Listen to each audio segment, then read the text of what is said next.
জামাত ইসলামী গণতান্ত্রিক পদ্ধতিতে আল্লাহর আইন প্রতিষ্ঠা করবে। সেটা কি?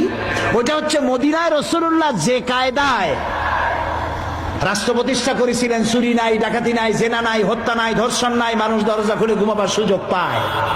রসুলের আদলে, রসুলের অনুকরণে মদিনার রাষ্ট্রের মতো একটি রাষ্ট্র বাংলাদেশে প্রতিষ্ঠার স্বপ্ন দেখে জামাত ইসলামী।